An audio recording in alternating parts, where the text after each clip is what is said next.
Hola amigos, bienvenidos a otro episodio de Spanish with Señor Schiller. Soy Señor Schiller. Now, today we're going to be starting something different. I know a lot of you have been at home and not having a whole lot of things to do. So today we're going to do something a little bit different. First, we're going to learn a couple of vocabulary words, and then we're going to do something. We're actually going to make something. Because today's episode is all about cocinar. Repíteme. Cocinar. Cocinar. Okay? Now, I'm not going to tell you what this word means. I want you to think about what cocinar means after I show you a couple of items. So, the first item I need to show you is this. Repeat after me. La papa. La papa. All right? Now I see you trying to figure it out. All right? What do you think la papa is? No, it's not your dad. Nope. This is la papa. Do you know what this is? It's a potato. La papa, okay?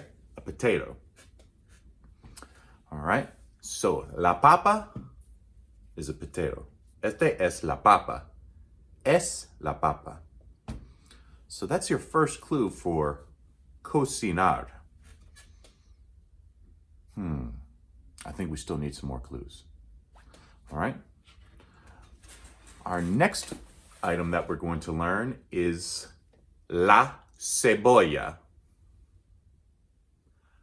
La cebolla. All right, I'll let you guess what a cebolla is.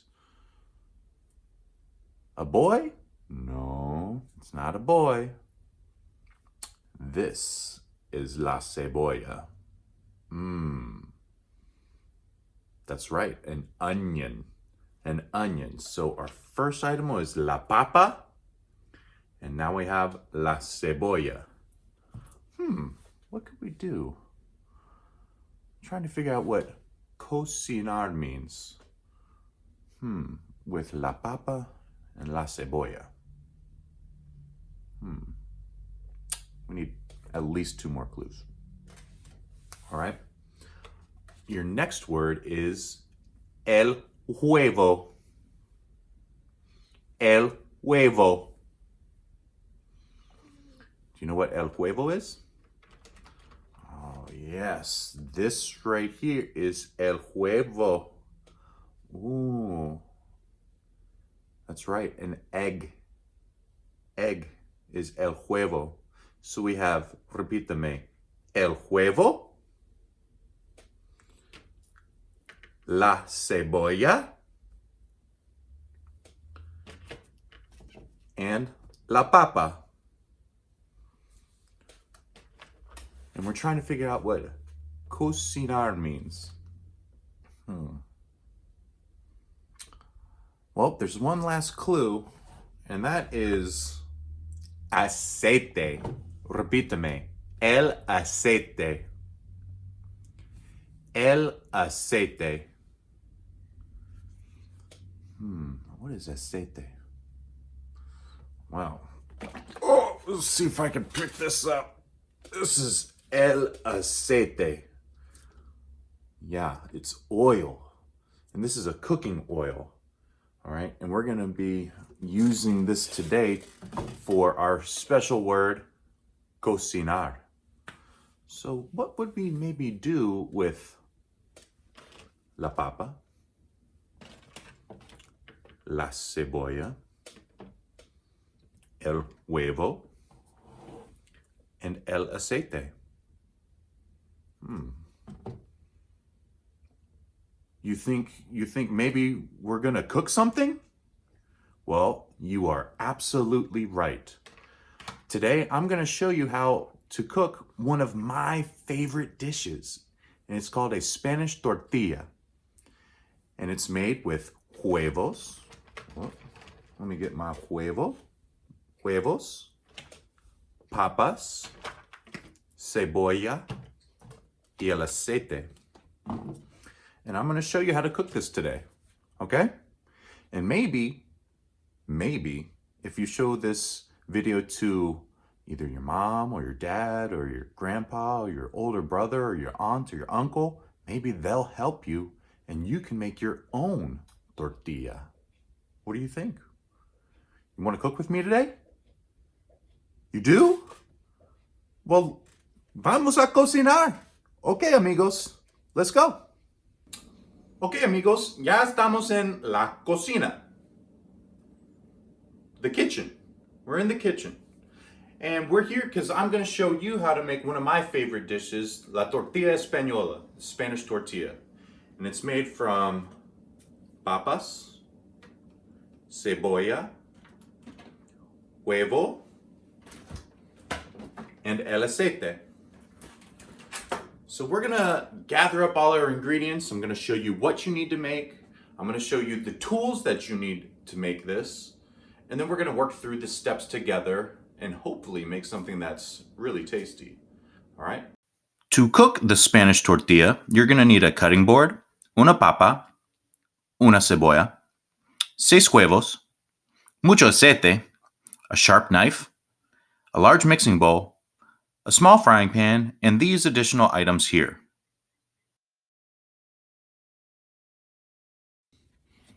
One of the first things you're going to want to do is heat up your oil on medium-high heat, about anywhere between 16 ounces to 20 ounces of oil will do. This is old oil that I reuse because it has a lot of flavor, and now I'm just going to wait for it to heat up. While your oil is heating up, go ahead and collect your 6 eggs. Let's see how many eggs we have. If you can count in Spanish, count with me. 1, 2, 3, 4, 5, 6. 1, 2, 3, 4, 5, 6. 6 huevos. We got them all. So first thing you're going to want to do is crack them open one by one and put them into your large mixing bowl. Gotta crack all the eggs. This is always such a messy part, so make sure that you have a sink nearby so you can clean up after you're done. After your eggs are cracked, get your whisk and go ahead and whisk it up a little bit. Not too much, you're not scrambling the eggs. You just really want to break the yellow part up so it's kind of mixed in with the white part. Just like this. That looks really great. Next, what you're going to do is get your papa. Also get a vegetable peeler. And you're going to want to peel all the skin off of your papa. The vegetable peeler is going to be very sharp, so either wear a pair of gloves, a kitchen gloves while you're wearing these, while you're cooking these and preparing for these, or have an adult help you. Make sure you get all of the skin off your potato because you're going to cut that bad boy up here in just a second. I'm going to use some magic to clean. So once you've cleaned up, make sure that you have your sharp knife, tuck your fingers so you don't cut them, and start cutting slices from your potato. You want them to be kind of thick, about 1/4 to 1/2 inch thick. And you're going to cut the entire potato like this. If you want to cut the entire potato in half before you start slicing, that's fine too. After you're done cutting your papa, it's time to cut your cebolla. What you're going to want to do is you're going to cut it into slices similar to what you did with your papa. Cut off the ends first so you can get rid of the peel. Make sure you watch out for your fingers.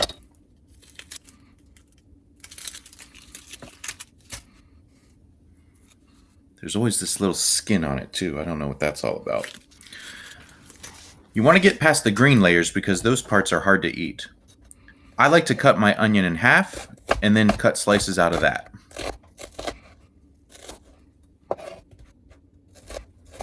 Be sure to keep your fingers tucked while you are cutting And also realize that you might cry because onions give off a little gas.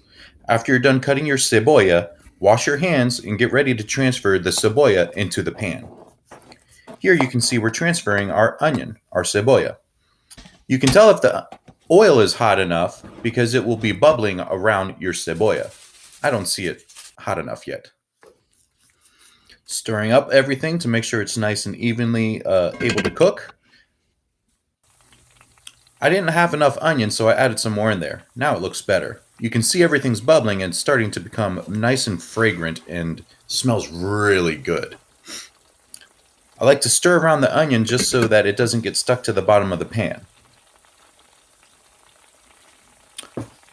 Once you see the cebolla bubbling all around, you'll really know that it is at the temperature that you want.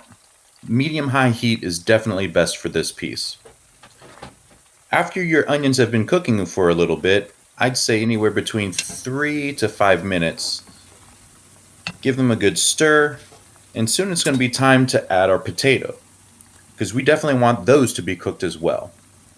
So here, we're just going to slide all of our potato pieces into our oil. I like to just kind of easily put them into the oil because sometimes they'll splash up and the oil is hot and it will burn. You want to evenly place them around your frying pan so that they can cook right.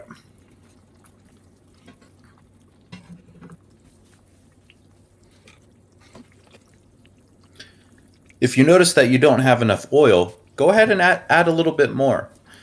It will get hot and it will cook everything, and it'll make this process a lot easier.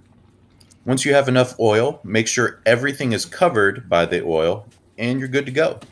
Let it cook until both the cebolla and the papa have become browned a little bit. Now, the next part of this video, I have sped up a lot. It probably took about 20 minutes to get everything cooked and browned to the way I like it. So what you're seeing here is just the cebolla and the papa are cooking in the oil. Now the oil is going to make everything obviously hot. It's going to make it tender. But what you're also going to start seeing is the edges of the cebolla and the papa starting to become browned a little bit. And this is a good thing. This process is called caramelization, and it actually is bringing out the sugars in the vegetables, in la cebolla and the papa, to make them taste really sweet. So I'm going to let this cook for just a little bit longer because I'm not quite happy with the way things have browned. I like them to be very sweet, almost like a dessert. And so that's what you're seeing right now, is us just waiting for the cebolla and la papa to cook and be browned. So there, those two pieces, I'm starting to see some browning here, and I like that. Although I would like to see a lot more of my cebolla and la papa to be browned. So I'm going to keep cooking it for just a little bit longer. Oh yeah, you can see a lot more pieces have been browned now. The caramelization process is coming along quite well. This is starting to look really good. Soon we're going to take this off the heat and we're going to scoop it out with a strainer to put into our egg mixture. Once you are satisfied with the browning of your cebolla and papa, it's time to transfer them into your mixing bowl. Because the cebolla and papa are so hot, try to put them easily in the sides of the bowl so that they don't go ahead and start cooking the huevo immediately. You want to let the pan do that when it's ready. While you are transferring this, what's not being seen is on the oven, on a second burner, I have my small frying pan with a little bit of oil in it getting warm for when this mixture is ready. Transfer all of the cebolla and onion. Give it a good mix. You want to really make sure that the huevo, cebolla, and papa are all mixed up together really, really well, because we are going to end up cooking these in that small frying pan that is getting ready right now. It looks like Senor Schiller forgot a scene, so I'm going to talk you through this next piece. You're going to pour this mixture into your small frying pan and cook it on high for 1 minute. Then you're going to set it to a low heat and cook for another 2 minutes. After those 2 minutes are up, you're going to want to get a plate so you can flip the tortilla to cook the other side. Yep. Cover it with a plate and then quickly flip, just like this. Then you're going to want to eventually get your spatula and put it over into the pan again. Move your pan to the heat source so you can slide your tortilla back in off of the plate. Try to get everything in there, but if you can't get every little bit, that's okay. Move it back to the center of your heat source. Move it to high heat, cook it for 1 minute, and then low heat for another 2 minutes. After those last 2 minutes have finished, it's time to eat. We're going to plate our tortilla by putting it on a fresh plate. I like to sprinkle some salt on it, so I'm putting a good amount of sea salt over top of it. And we're done. That's it. So this is our tortilla. It's basically a huge omelet, but it is much better than any omelet I've ever had. You can see the browned caramelization from the papas. I think it's time for us to cut this thing open. What do you think? You want to cut it open? All right, let's go ahead and do that. I'm ready to eat. So be careful while you're using your knife. Obviously, it's going to be very sharp. Oh my goodness. I can't wait to eat this. Get yourself a plate so that you can serve yourself. Transfer it on. Here's a good close look. What do you think about that? You might see some parts that are maybe a little bit undercooked, and that is okay. Actually, that's the way I prefer it, with a little bit of a soft center. Let's see how it tastes.